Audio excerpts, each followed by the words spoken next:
오늘은 서영은 작가의 먼 그대라는 작품을 읽어드리려고 준비했습니다. 서영은 작가는 1968년 사상계에서 신인상 공모에 교라는 작품이 입선을 하고 1969년 월간문학에 나와 나가 당선되면서 등단했습니다. 주요 작품으로는 타인, 금깃털, 살과 뼈의 축제, 먼 그대 등이 있습니다.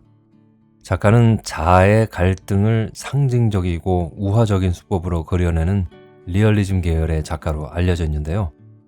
그리고 우리가 또 한 가지 알고 있는 사실은 김동리 작가와 30살의 나이 차를 극복하면서 결혼하였는데 8년 후 1995년 6월 안타깝게도 김동리 작가가 사망함으로써 짧은 결혼 생활의 마침표를 찍게 되었습니다.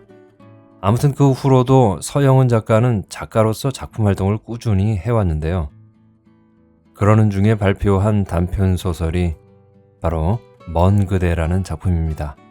이 작품은 1983년 제7회 이상문학상 수상작이기도 하죠. 그럼 서영은 작가의 작품 먼 그대를 같이 감상해 보겠습니다.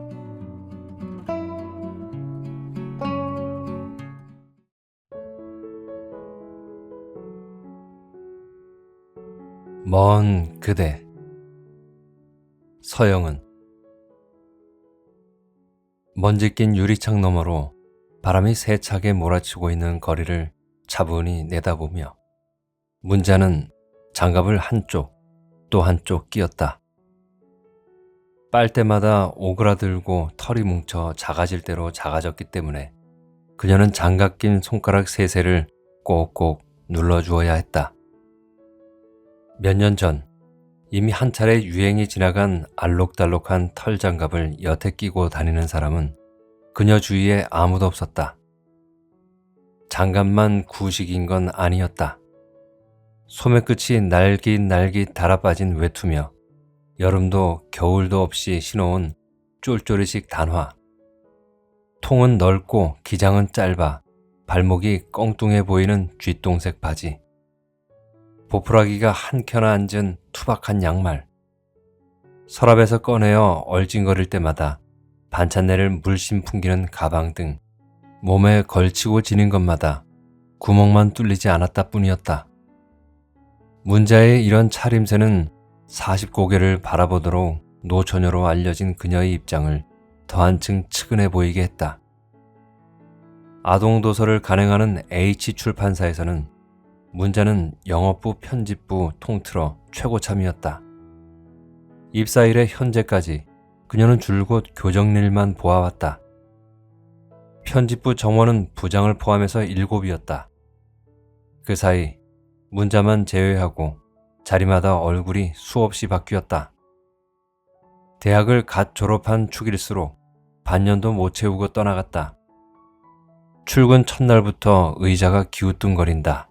화장실이 더럽다. 층계가 가파르다. 등등의 불만이 하나씩 쌓여가다가 나중엔 말끝마다 이놈의 대 얼른 떠나야지. 더러워서 못해 먹겠어.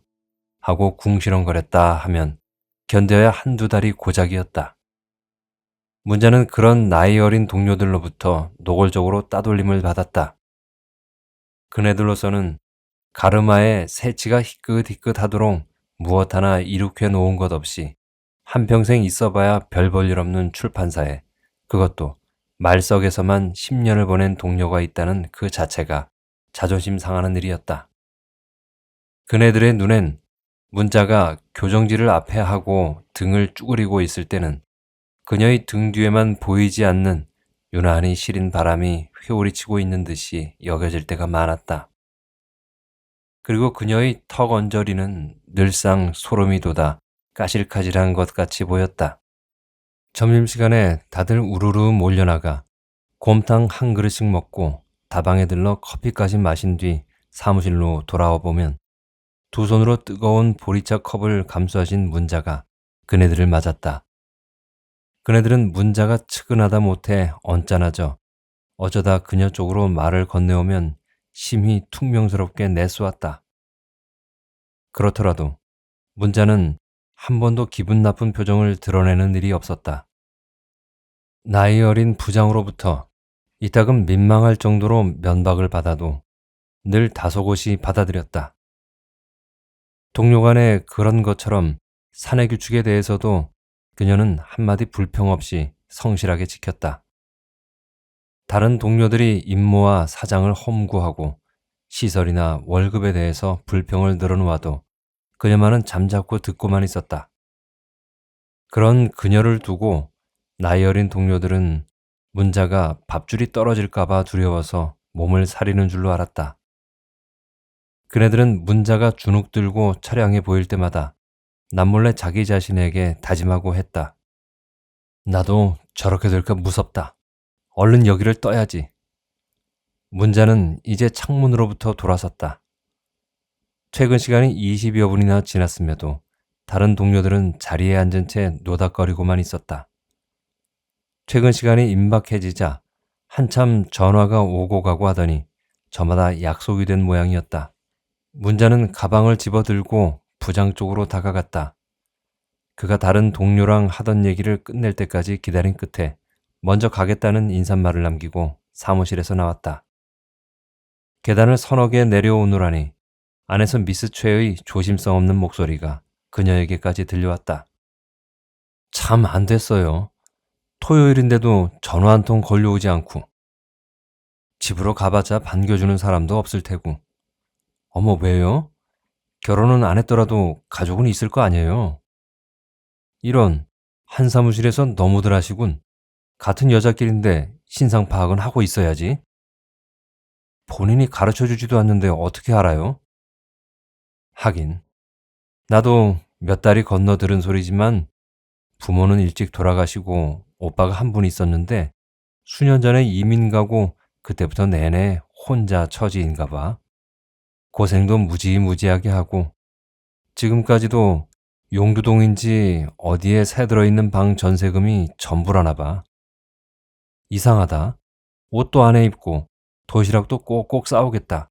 그만큼 알뜰하게 10년이나 직장 생활을 한 사람이 어째서 그 정도밖에 못 모았을까? 이상하고 자시고 남에게 신경 쓸 거 없이 미스 최나 뜸들이지 말고 대꺽 면사포 쓰라고. 문자는 그네들이 혹시나 이쪽에서 들었다는 것을 알고 무안해할까봐 나머지 계단은 소리를 죽여 살금살금 내려왔다. 길에 나서니 바람이 생각보다 매웠다. 언제나 좁은 골목에 한두 대쯤은 정차하고 있어 행인을 불편하게 했던 승용차들도 보이지 않았다.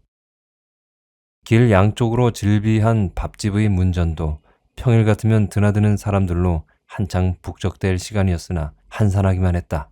어느 집 추녀의 못이 사갔는지 함석귀가 들려 널뛰는 듯 덜컹거리는 소리만 잠옷 바람의 기세를 짐작해 했다.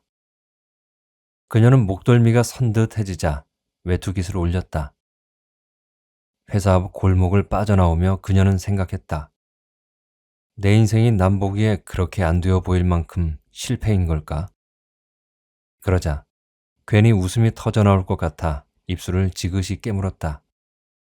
자기가 동료들과 세상 사람들을 멋지게 속여넘기고 있는 듯한 기분이 들었기 때문이다. 물론 그녀가 세상 사람들 앞에 은닉하고 있는 것은 남루한 옷차림의 이도령이 도포 속에 감추어 가지고 있던 마패 같은 것은 아니었다.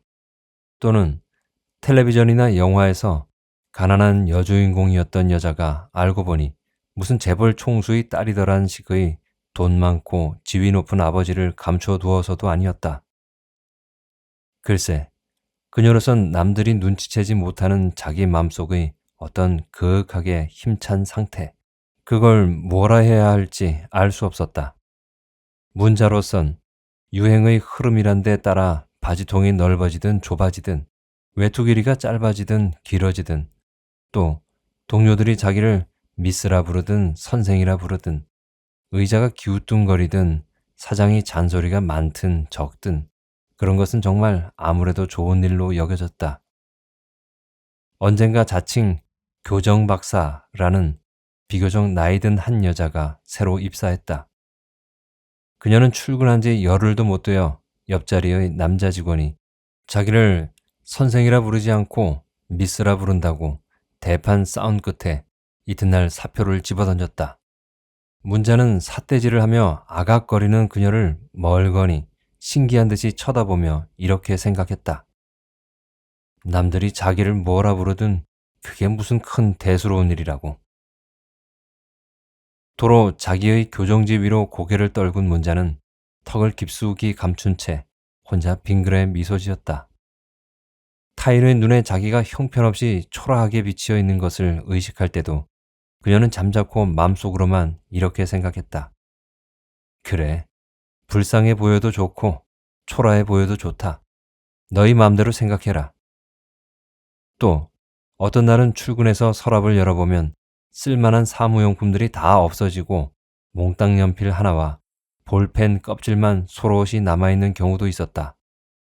그때도 그녀는 몽땅 연필 하나만으로 견디든가 자기 돈으로 다른 볼펜을 사오면 사왔지 절대로 내색하지 않았다. 그녀는 속으로만 이렇게 생각했다. 그래, 좋다. 내게서 필요한 것이 있으면 다 가져가라. 다른 회사로 옮겨가 부장이 된 옛 동료가 봉급을 더 많이 주겠다는 조건으로 몇 차례나 그녀를 끌어가려 했을 때도 문자는 한사코 거절했다. 몇 푼 더 받겠다고 이리저리 철새처럼 옮겨다닐 사람은 단일하지. 하지만 난 그깟 몇 푼 없어도 살 수 있어. 일요일이나 공휴일에 일찍을 하는 거며 그 밖의 사내 굳은 일들을 모두 슬그머니 그녀 앞으로 밀어놓고 달아날 때도 마찬가지였다. 좋다. 그까짓 얼음물에 청소 좀 한다고 손이 떨어져 나가는 건 아니니까 뺄 사람은 빼라지. 물론 이보다 몇 배나 불리하고 괴로운 일을 당한 경우도 마찬가지였다. 그녀는 자기에게 지워진 어떤 가혹한 짐에 대해서도 결코 화를 내거나 탄식하지 않았고 피하지도 않았다. 그녀의 억센 정신은 아직도 얼마든지 무거운 짐을 짊어질 수 있다는 듯이. 하지만 H출판사 직원들이나 주위 사람들이 보기에 문자는 그저 죽은 듯이 가만히 있는 사람으로만 보였다. 그네들은 아무도 문자의 그런 침묵이 어떤 상황, 어떤 조건 아래서도 나는 살아갈 수 있다는 절대 긍정적 자신감에서 기인된다는 것을 몰랐다. 더욱이 그 자신감이 자신들의 키를 훨씬 넘어 아주 높은 곳에 있는 어떤 존재와 겨루면서 몇 마일이나 되는 고독의 길을 홀로 걸어오는 동안 생겨난 것이라고는 꿈에도 몰랐다. 아무리 그렇더라도 남에게 아쉬운 소리를 하는 일만큼은 문자로서도 너무나 곤욕스러웠다. 정말 저녁 때까지는 무슨 일이 있어도 20만 원을 구해야 했다. 짓눌린 듯 무거운 마음으로 문자는 공중전화를 바라보며 걸었다. 한 청년이 전화에 매달려 통화를 하고 있었다. 그의 높은 웃음소리가 그곳서 꽤 떨어진 문자에게까지 들려왔다. 며칠 전 통화했을 때 이모는 분명히 확실한 어조로 잘라 말했다. 그러나 이제 다급해진 문자는 다시 한 번 더 이모에게밖에 매달릴 데가 없었다. 그녀의 사정을 가장 잘 알고 이따금 급할 때마다 돈을 변통해왔던 친구에겐 아직 갚지 못한 빚이 있어 더 이상 매달려 볼 염치가 없었다.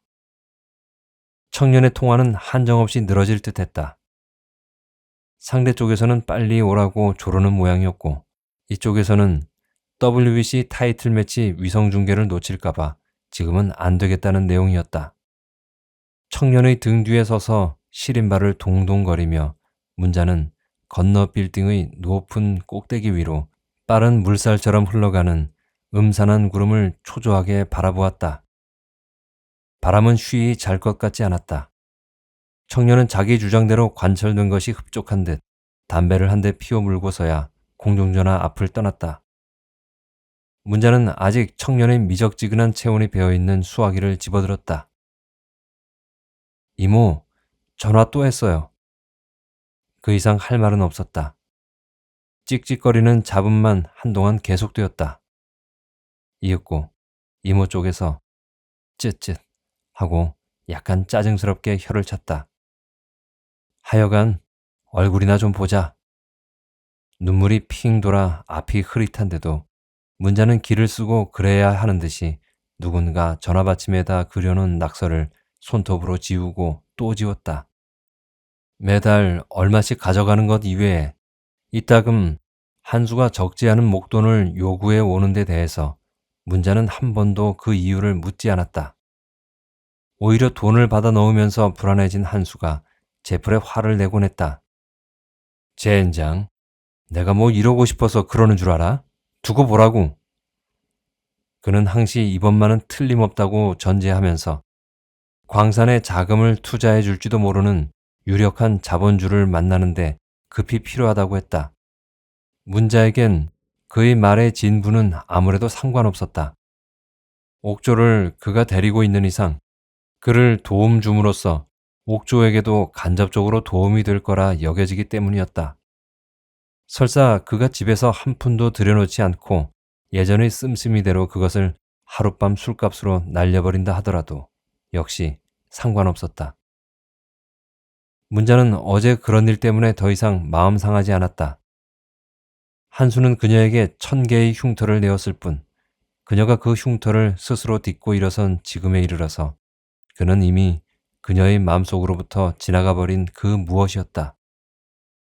그가 무자비한 칼처럼 그녀에게 낸 상처 하나하나를 딛고 일어설 때마다 문자의 정신은 마치 짐을 얻고 또 얹고 그러는 동안 자기 속에서 그 짐을 이기는 영원한 힘을 이끌어낸 불사의 낙타 같았다. 그러나 한수는 문자의 주위 사람들이나 마찬가지로 그런 사실을 조금도 눈치채지 못했다.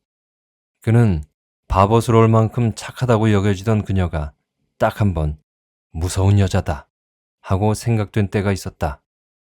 왜 그렇게 생각되었는지 그 이유는 그 자신도 확실히 알지 못했다. 문자가 옥조를 낳은 지 한 달도 못 되어서였다. 그는 아내의 등을 떠밀어서 문자로부터 옥조를 빼앗아오게 했다. 아내와의 사이에 일남일녀를 둔 그가 새삼스레 그 자식이 탐났을 리는 없었다. 그는 옥조를 데려옴으로 해서 문자를 영원히 자기 곁에 붙잡아 둘 수 있으리라고 계산했다. 데려온 핏덩이를 내려놓으면서 그의 아내가 상기된 얼굴로 말했다. 세상에, 얼마나 변변치 않은 년이었으면 집안을 그 꼴로 해놓고 산단 말이오? 미리 겁부터 주려고 뭘 좀 때려부술까 해도 눈에 띄는 게 있어야지. 없다 해도 손바닥만한 경대조차 없는 여편네는 내 생전 처음이라니까. 한수의 아내는 말은 그렇게 했지만 기실은 문자의 살림이라는 게 케빈인 하나뿐임을 보고 속으로 저기 안심했었다. 아무것도 없이 산다고 늘상 남편으로부터 들어온 터이긴 해도 그녀는 설마 했었다. 왜냐하면 남편이 광업소 소장으로 있었을 무렵 봉투나 값진 선물을 가지고 찾아오는 업자들이 문턱에 줄을 이었던 만큼 그가 마음만 먹는다면 그쪽으로 얼마든지 빼돌릴 수도 있었기 때문이다. 그래서 한수의 아내는 남편 덕으로 뜻하지 않은 밍크나 악어백이나 보석 같은 것을 몸에 휘감게 될 때마다 혹시 그년이 나보다 더 좋은 걸 갖고 있는 게 아닐까 하는 의구심이 치밀어 올라 남편 속을 슬그머니 떠보곤 했다. 그러다 한수는 광업소를 그만둔 뒤 자영해 보겠다고 중석 광산을 하나 사들였다. 그리곤 지녔던 동산, 부동산은 물론 집이며 선산까지 팔아 광산에 집어넣었다. 끼니거리가 없어 자신에게 남은 마지막 보석 반지까지 팔아야 했을 때 한수의 아내는 나만 이렇게 빈털터리가 되는 게 아닐까. 그녀는 여전히 몸에다 보석을 휘감고 있는데 나만 거지꼴이 되는 게 아닐까 싶어 새삼스레 속이 지글지글 끓었다. 올케에게 빌린 밍크와 악어백으로 치장하고 용루동 개천가의 개구멍만한 쪽문을 밀고 들어서 한달음에 문자의 살림속을 읽고 난 그녀는 공연히 가슴을 태웠다 생각하니 우습고 허전했다. 남편이 가져다 주었음직한 것은 정말 아무것도 눈에 띄지 않았다. 한때 방방마다 놓아두었던 그 흔한 텔레비전 한 대도 없고 보면 남편의 그녀에 대한 사랑이란 건 대수롭지 않은 게 분명했다. 그러자 한수의 아내는 애엄마가 순순히 아기를 내놓더냐고 남편이 물어보자 매처럼 사납게 눈을 부릅떴다. 순순히 안 내놓고 진연이 별 수 있어요? 호적에도 못 오른 년이 새끼를 낳아놓고 할 말 하겠다고 들면 그게 되려 뻔뻔스럽지. 어쨌든 눈물 한 방울 안 흘리고 새끼만 잠자코 들여다보더니 딱 한마디 합디다. 아기가 밤중에 깨어서 우는 습관이 있으니 그럴 때는 숟갈로 보리차를 몇 모금 떠먹이라나 어찌라나. 한수는 그 얘기를 듣는 순간 아내에겐 들리지 않게 하여간 맹추라니까. 제 속으로 난 자식인데 그렇게 맥없이 뺏겨? 하고 중얼거리다가 단단한 쇠꼬챙이에 명치를 치받친 듯 입을 다물었다. 갑자기 그 소리 없는 조용함이 간담을 서늘하게 하는 그 무엇으로 그의 가슴에 와닿았던 것이다. 한수가 10년 전 처음 문자의 자취방으로 드나들기 시작했던 때는 한겨울이었다. 유난히도 눈이 잦았던 그해 겨울을 문자는 거의 지붕 위에서 살다시피 보냈다. 눈이 쌓인 채로 놔두면 그 물이 언제까지나 콘크리트 천장으로 스며들어 곳곳에선 낙수가 지곤 했다. 오르내릴 사닥다리도 변변치 않았고 고압선이 길게 늘어져 있어 위험하기 짝이 없는데도 문자는 부삽을 들고 날개가 달린 듯 지붕으로 오르내렸다.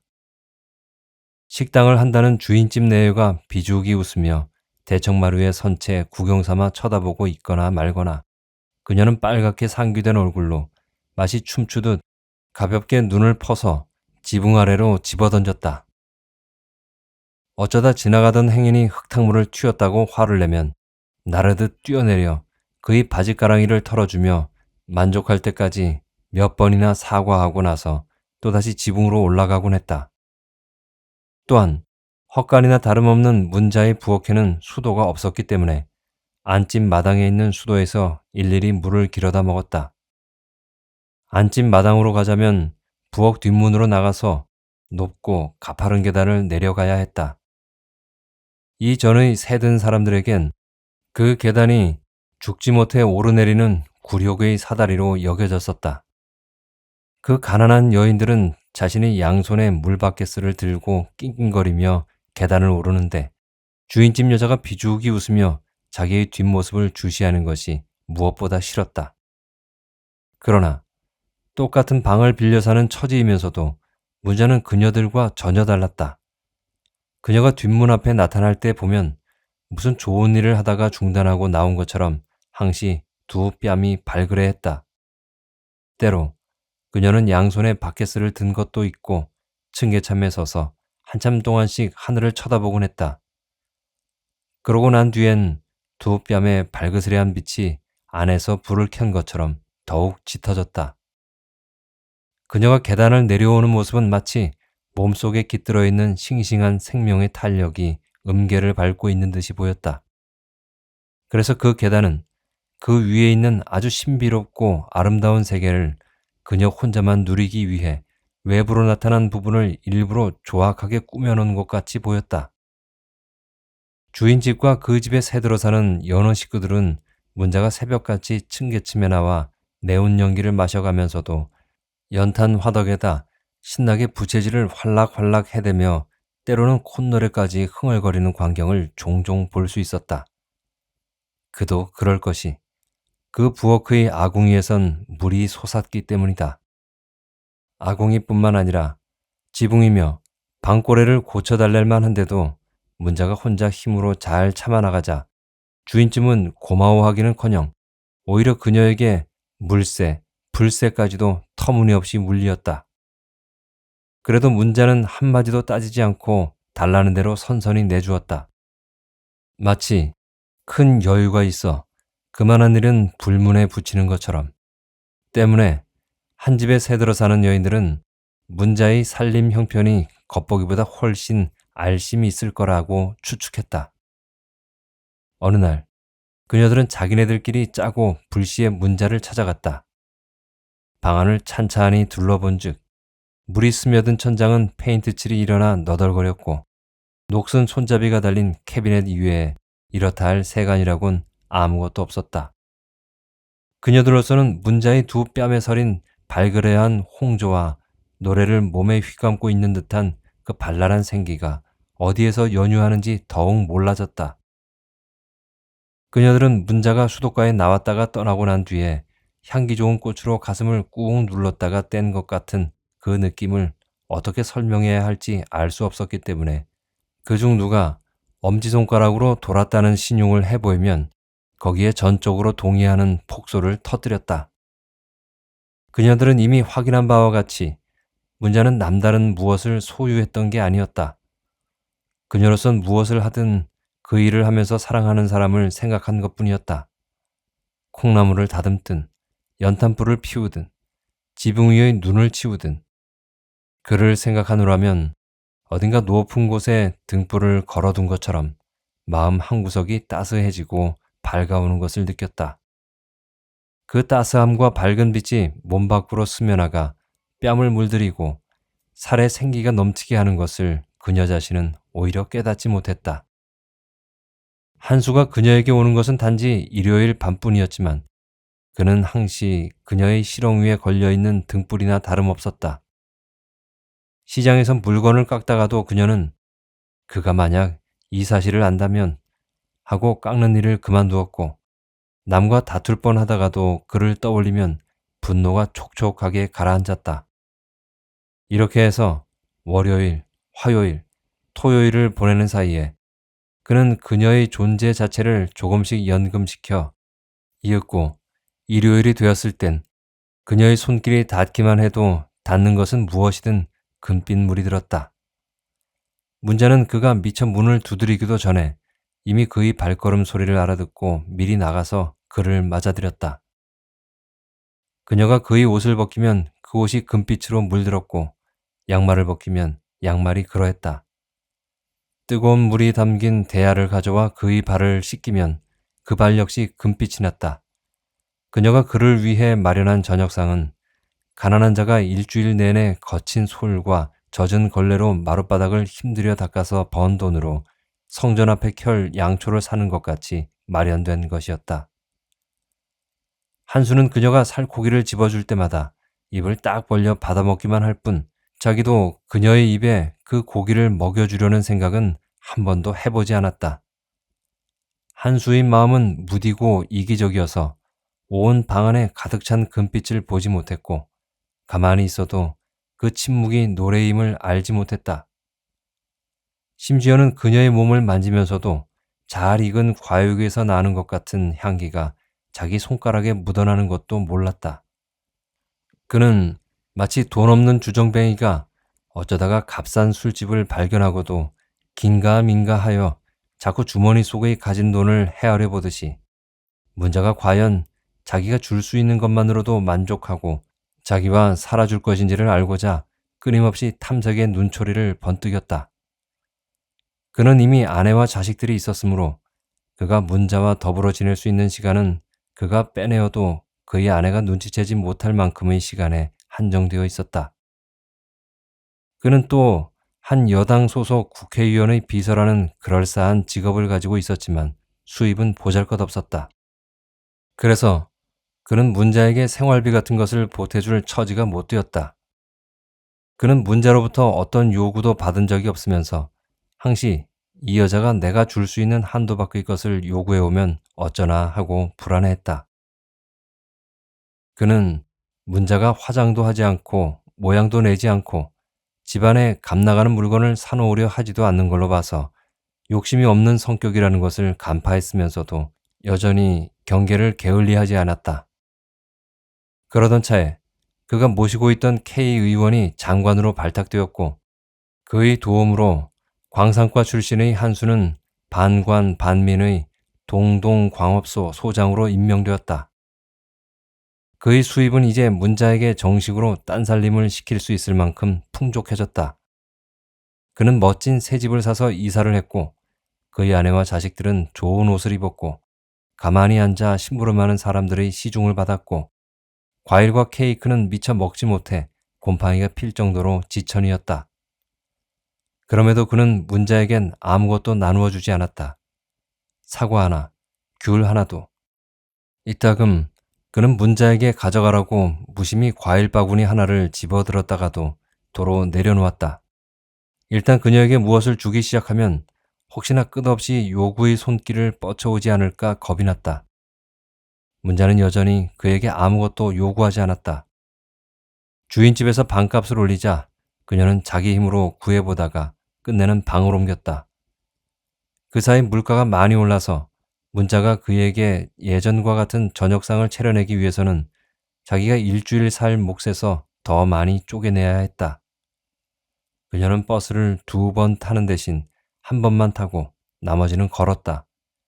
그리고 점심도 라면으로 때웠다. 반대로 한수의 몸에서는 날이 갈수록 기름이 번지르르하게 흘렀다. 그는 매번 올 때마다 구두를 갈아 신었고 와이셔츠나 넥타이와 스카프 버튼과 네일까지도 달라졌다. 양복도 가지각색으로 늘어났다. 어느 날 문자는 시계를 보고 자리에서 일어나는 그의 네이자락을 뒤에서 꽉 움켜쥐며 가지 말아요. 오늘 밤만은 함께 있어줘요. 하고 등에 얼굴을 묻었다. 그러나 이내 잡은 옷자락을 맥없이 놓아주는 순간 울컥 울음이 넘어오는 것을 간신히 참았다. 예전에는 문자의 손길이 닿은 것마다 금빛으로 물들었던 것이 이제는 그녀의 가슴을 미어지게 할 때가 많았다. 그녀는 그에게 옷을 입혀주려고 옷걸이에서 양복을 걷어내다 그 속주머니에 찔러진 두툼한 돈뭉치를 보고도 목이 메었고 보자기에 싸서 아랫목에 묻어두었던 그의 구두를 꺼내다가 밑창에 새겨진 고급 상표를 보고도 가슴이 미어졌다. 그녀의 맘속에서는 해일이 일고 번개가 치고 폭풍이 몰아치는 종말 같은 나날이 계속되었다. 아무도 없는 강가나 깊은 산속에 가서 목 놓아 울고만 싶은 슬픔이 그녀의 두 뺨에서 발그레한 홍조를 차츰차츰 쓰러지게 했다.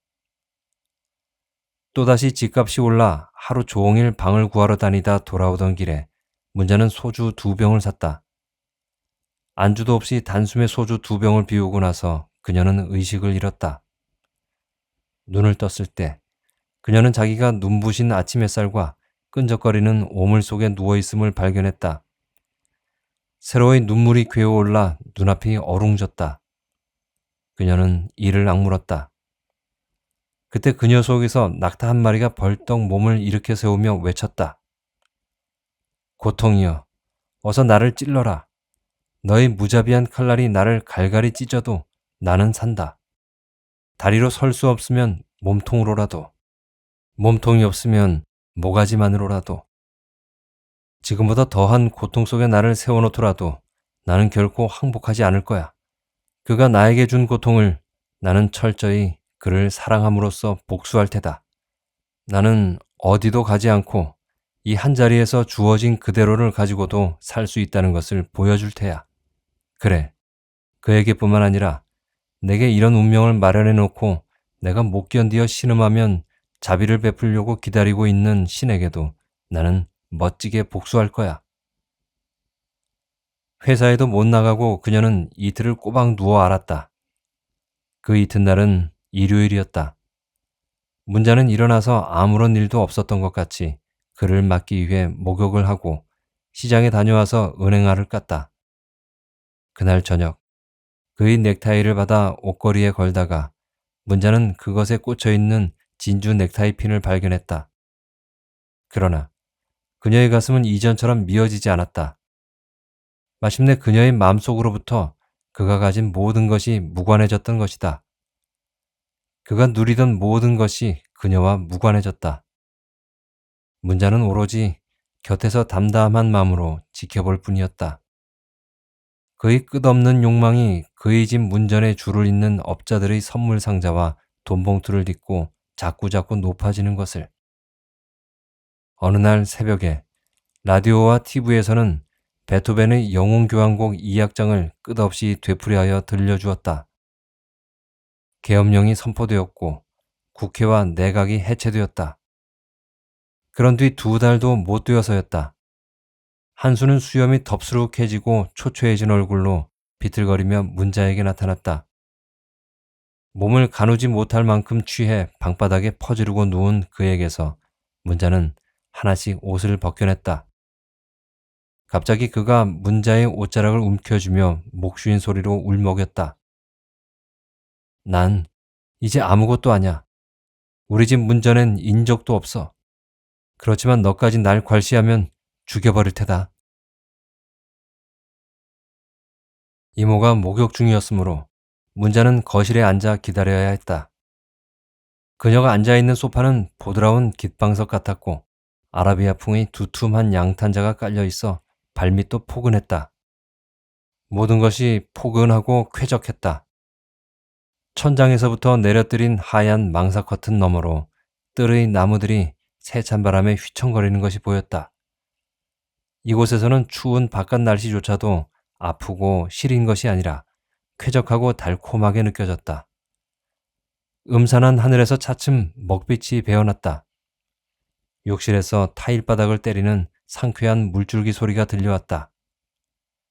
문자는 갑자기 등이 시리고 몸이 저렸다. 그러한 자기 자신에게 그녀는 이렇게 타일렀다. 약한 사람들은 자신의 삶을 보드라운 소파와 양탄자와 금칠을 한 벽난로와 비싼 그림과 쾌적한 침대 위에 세운다. 그런 뒤엔 그 물질로에서 알게 된 쾌적한 맛에 길들여져 그들은 이내 물질의 노예가 된다. 그들의 갈망은 끝없이 쓰다듬는 손길에 의해서 잠을 잘 잔 말의 갈기와 같다. 하지만 내 정신의 갈기는 만족을 모른다. 샘을 치르려던 문자는 상점 주인의 망설이는 얼굴을 쳐다보았다. 아까 아저씨가 들어가시면서 오징어 한 마리하고 고량주 2병을 가지고 가셨어요. 네, 알겠어요. 그건 얼마죠? 가만 있어 보자. 1,800원이군요. 창거리를 들고 문자는 상점에서 나왔다. 다닥다닥 붙어있는 집들의 노란 창문들이 그녀로 하여금 한층 더 지치고 피곤하여 쉬고 싶은 생각을 간절하게 했다. 그러나 한수가 와 있으니 쉴 수도 없으리라. 그는 요즘 들어 부쩍 허물어진 모습에 주사까지 늘고 있었다. 문자는 높고 가파른 언덕을 올라갔다. 가는 도중에 그녀는 고목나무 아래서 다리를 쉬었다. 언제나 다름없이 신선한 영감이 가슴을 뿌듯이 차올랐다. 그 고목은 몸뚱어리가 온전치 못한 불구의 몸임에도 늠름한 키에 풍성한 가지를 지니고 있었다. 그의 가지 하나하나가 모두 하늘을 어루만지려는 갈망의 손으로 보였다. 저토록 높은 데까지 갈망의 손을 뻗치기 위해서는 아마도 그의 뿌리는 자기 키의 몇 배나 깊이 땅 속으로 더듬어 들어갔을 것이다. 생명수를 찾아 부단히 차고 견고한 흙 속으로 하얀 의지를 뻗쳤을 나무의 뿌리가 자신의 발밑에 맞닿아 있다는 것을 생각하면 문자는 시린 삶의 아픔이 가시는 듯한 위안을 느꼈다. 문자는 미처 집에 닿기도 전에 대문 안에서 얼굴만 내밀고 자기를 기다리고 있던 주인집 여자를 만났다. 가슴이 철렁했다. 역시 그랬다. 아유, 속상해 죽겠어. 색시 저거 좀 봐요. 저기다 또 오줌을 누웠어요. 걔도 그렇게 못할진데 남의 집 얼굴이나 다름없는 문간에다 찌린내를 진동치게 해놓다니. 우리는 둘째치고 담벼락 주인이 알고 쫓아올까봐 무섭군요. 정말 죄송해요, 아주머니. 지금 당장 씻어내겠어요. 문자는 부엌 겸 자기 방 출입문으로 들어가서 창거리랑 가방을 내려놓고 대야에 물을 퍼담았다. 주인집 여자는 여전히 눈꼬리에 독을 묻혀가지고 서서 문자를 흘겨보았다. 지칠 대로 지친 육체에 비굴의 비수가 꽂히자 감미로운 동요가 일어났다. 고통의 사다리를 오르는 일이 다 쓸데없는 짓이라면, 이 길의 끝에 아무것도 없다면, 모든 것이 다 조작된 의미라면, 아픔과 고통의 끝이 또 다른 아픔과 고통의 연속으로 이어진다면, 그럼에도 그녀의 팔은 오랫동안 낙타에 지칠 줄 모르는 다리가 되어왔던 까닭에 걸레질을 멈추지 않았다. 문자가 담장을 말끔히 씻어놓고 안으로 들어가려니 주인집 여자가 그제서야 다소 누그러진 음성으로 그녀를 붙잡아 세웠다. 색시, 잠깐만 기다려요. 편지 온 게 있어요. 잠시 후에 주인집 여자는 푸른 항공엽서 하나를 들고 나왔다. 그것을 건네주며 그 여자는 밑도 끝도 없이 씩 웃었다. 그 웃음은 또다시 문자의 가슴을 철렁하게 했다. 틀림없었다. 이사 온 지 6개월도 안 됐는데 이런 말 하기가 못하지만 이해해줘요. 우리 아들이 방을 따로 쓰겠다고 자꾸 보채는구려. 복덕방비는 이쪽에서 물어줄 테니 다른 데 방을 좀 봐보려. 네, 알겠어요. 문자는 선선히 대답하고 안으로 들어갔다. 발등이 터진 한 수의 헌 구두를 집어 한쪽으로 가지런히 세워놓고 방문을 열었다. 한수는 골아떨어져 자는 중이었다. 빈 고량주병이 머리맡에 나둥글었다. 그의 머리는 텁수룩하게 자라 귀를 덮었고 와이셔츠 깃은 때가 절어 있었다. 새우처럼 등을 구부리고 자는 모습을 바라보고 있는 동안 문자에겐 이제야말로 내가 이 사람을 진정으로 사랑하는 게 아닐까 하는 생각이 스쳐갔다. 손에 들려진 편지 생각이 난 것은 그 다음 일이었다. 편지는 뜻밖에도 미국에 간 오빠로부터 온 것이었다. 문자는 저녁을 지으려는 생각이 앞서 편지를 대강대강 읽었다. 무슨 편지야? 밥상을 차리는데 방 안에서 그의 목소리가 들려왔다. 오빠에게서 온 거예요. 내용이 뭔데? 날 보고 들어오래요. 자기가 아는 슈퍼마켓이 너무 잘 돼서 손이 모자란대요. 채, 지금까지 소식 한 장 없다가 겨우 손이 모자라니 와서 도와달라고? 당장 회답을 써보내. 웃기지 말라고. 물주만 만나봐. 그까지 슈퍼마켓 같은 건 10개라도 차릴 수 있어. 탁 하고 성냥불 긋는 소리가 들려왔다. 그가 짜증이 난 것은 편지의 내용 때문이라기보다 돈을 구했는지 못 구했는지 빨리 말해주지 않기 때문이라고 헤아려졌다. 밥상을 차리다 말고 문자는 방 안으로 들어갔다. 한수는 핏발이 선 눈길로 얼른 모로 비꼈다. 문자는 가방에서 돈을 꺼내 그에게 내밀었다. 그는 돈을 받는 즉시 담배를 신문지 귀퉁이에 눌러 끄고 벌떡 일어났다. 저녁 다 됐어요. 지금 몇 시인데 저녁 타령이야? 다 늦게 들어와가지고.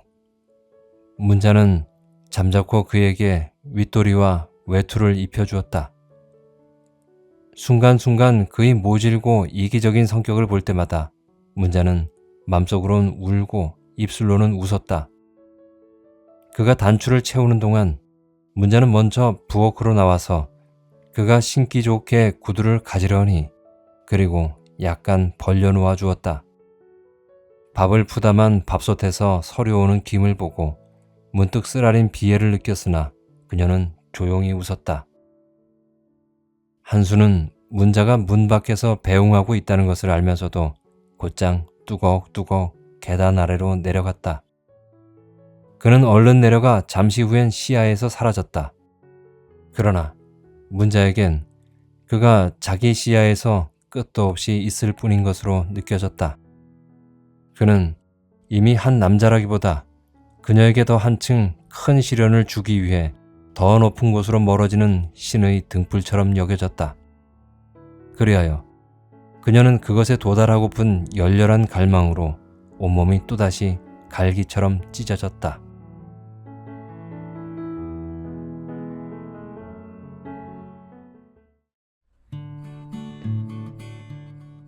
소설은 여기까지입니다.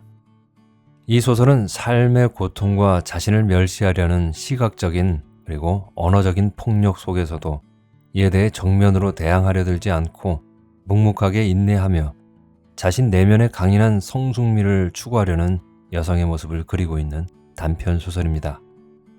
보잘것없는 출판사의 말단 교정 직원으로서 이제 나이도 거의 40살이 다 되어가는 이른바 노처녀인 문자와 유부남 한수와의 관계를 중심으로 빚어지는 갈등, 그리고 답답해 보이기까지 하는 문자의 삶의 방식을 상징적이며 우의적인 방법을 통해 극적으로 잘 표현해내고 있는데요.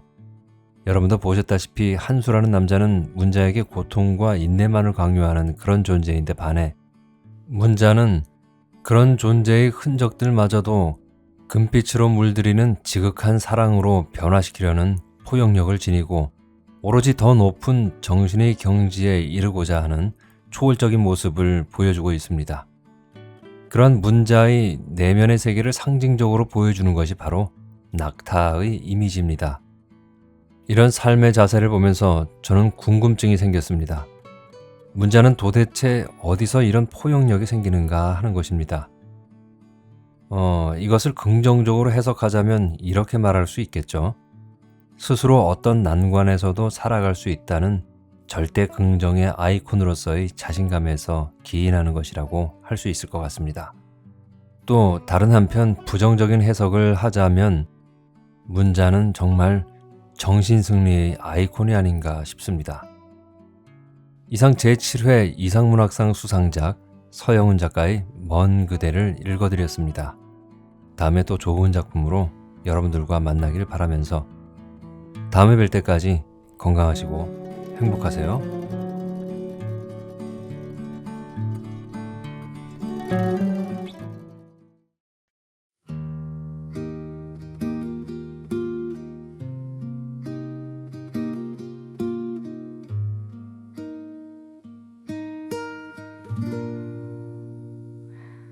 Was your day peaceful today?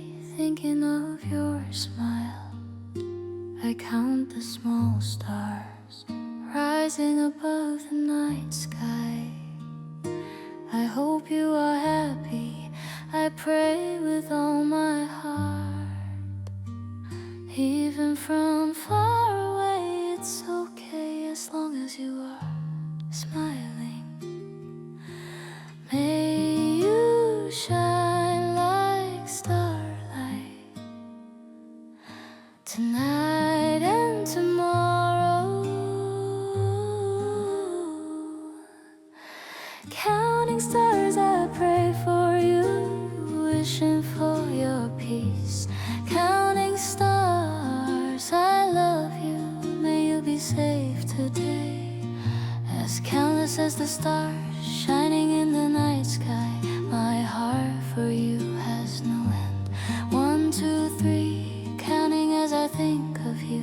Even when this night passes, my prayers will continue.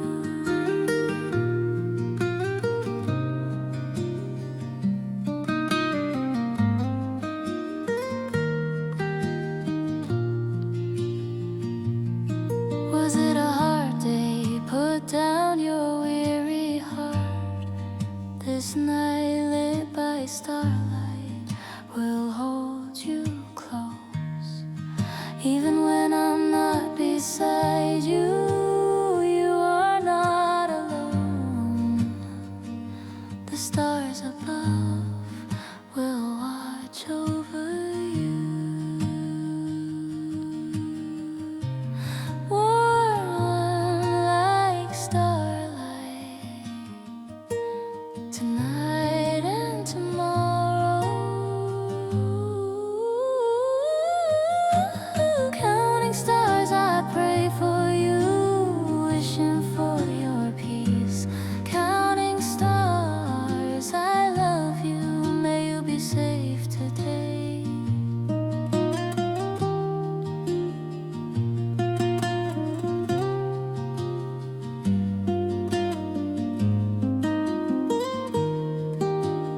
One, two, three, counting stars,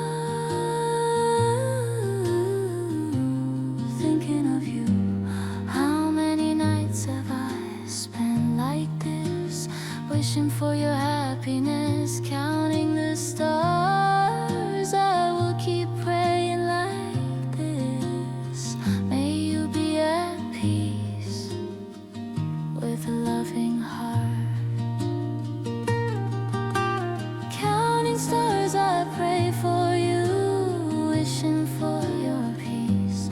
Counting stars, I love you, may you be happy today and tomorrow too. As countless As a star shining in the night sky, my heart for you has no end. 1, 2, 3, counting as I think of you. Even when this night passes, when tomorrow comes, my prayers will continue.